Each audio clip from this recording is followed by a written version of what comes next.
তারেক রহমানের নির্বাচনী সফর নিয়ে জানবো। আমাদের সাথে যুক্ত হচ্ছেন সহকর্মী তন্ময় ভৌমিক নওগাঁ থেকে।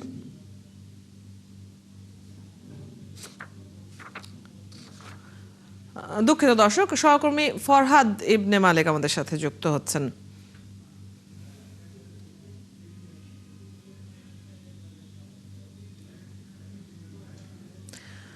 ফরহাদ, তারেক রহমান তো নওগাঁতে পৌঁছেছেন, আমরা যেমনটি জানছিলাম। তো সমাবেশ ঘিরে নওগাঁর নেতাকর্মীরা, সাধারণ মানুষ তারা কি বলছেন এবং বিএনপির এই শীর্ষ নেতা কখন নাগাদ তার বক্তৃতা রাখতে পারেন সেখানে?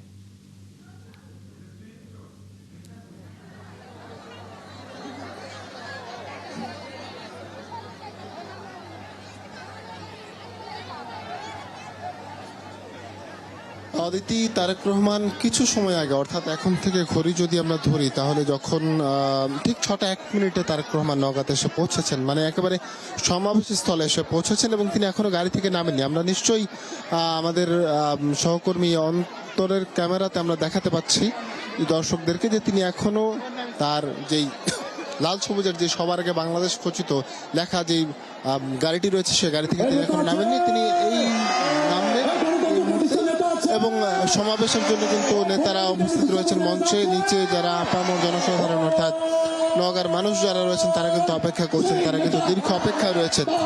সেই দুপুর থেকে, সকাল থেকে মানুষ এখানে অপেক্ষা করছেন। বৃহত্তর রাজশাহীতে তিনি এসেছেন এবং রাজশাহীর পর তিনি এখানে এলেন এবং তারেক রহমান কিন্তু মঞ্চে প্রবেশ করলেন। একটু দেখানোর চেষ্টা করি আমরা। তারেক রহমান মঞ্চে প্রবেশ করলেন এবং হাত ধরে সবাইকে অভিবাদন জানাচ্ছেন, সাধুবাদ জানাচ্ছেন। আর জনগণে কিন্তু সেই ভালোবাসার প্রতিদান দিতে কিন্তু একেবারেই কার্পণ্য করছে না।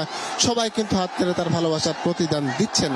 22 বছর পর কিন্তু তিনিও নওগাঁতে এলেন, অর্থাৎ রাজশাহীতে তিনি যে 22 বছর পরে এসেছিলেন, নওগাঁতেও তিনি ঠিক 22 বছর পরে এলেন। একটা বলাই যায় যে এই এলাকার মানুষের তারেক রহমানকে দেখার জন্য যে দীর্ঘ অপেক্ষা, দীর্ঘ সময়, প্রায় 2 যুগের কাছাকাছি সময় যাবৎ তার জন্য যে একটা অপেক্ষা চলছিল, এই অপেক্ষার অবসান ঘটলো আজ এই মুহূর্তে, এই সময়ে। তারেক রহমানের স্বভাব চরিত্রভাবেই তিনি মঞ্চের চারপাশে সবার সাথে হাত ধরে সবাইকে অভিবাদন জানাচ্ছেন, সবাইকে স্বাগত জানাচ্ছেন, সবাইকে তিনি জানাচ্ছেন যে তিনি তাদের ডাকে সাড়া দিতে তিনি এসেছেন।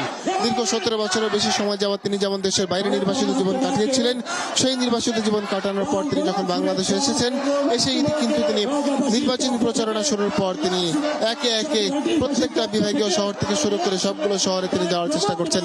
প্রথম তার নির্বাচনী সফরটি শুরু হয়েছিল সিলেটে হযরত শাহজালাল রহমতুল্লাহ আলাইহির মাজার জিয়ারতের মাধ্যমে। 22 তারিখ থেকে তার নির্বাচনী প্রচারণা এবং আজ তিনি নির্বাচনী প্রচারণা করছেন নওগাঁতে। এই নওগাঁয় তিনি নির্বাচনী প্রচারণায় অংশ নেবেন, তিনি কথা বলবেন, কথা শুনবেন, শোনার চেষ্টা করবেন, তার কথা জানানোর চেষ্টা করবেন, ধানের শীষের পক্ষে তিনি ভোট চাওয়ার চেষ্টা করবেন এবং তিনি এই মানুষদেরকে আশ্বাস দেওয়ার চেষ্টা করবেন যে তিনি আছেন। এবং এরপর তিনি তার নিজ এলাকা অর্থাৎ তার নির্বাচনী এলাকা বগুড়াতে যাবেন। বগুড়াতে গিয়ে তার আরো একটি বড় সমাবেশে অংশ নেবার কথা রয়েছে, যেহেতু একটা দীর্ঘ সময় তাকে পাড়ি দিতে হচ্ছে এবং সাধারণ মানুষ রাস্তায় কিন্তু তার জন্য অপেক্ষা করে থাকে।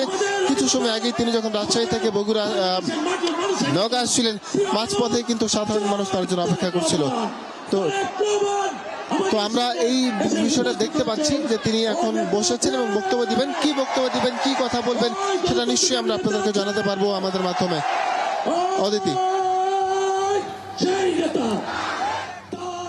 ফরহাদ, আপনি আছেন সেখানে নিশ্চয়ই, যখন তারেক রহমান বক্তব্য রাখবেন আমরা তার কথাও শুনবো। ধন্যবাদ আমাদের সাথে যুক্ত হয়ে সবশেষ খবর জানিয়ে দেওয়ার জন্য। নওগাঁ থেকে সহকর্মী যুক্ত ছিলেন এতক্ষণ।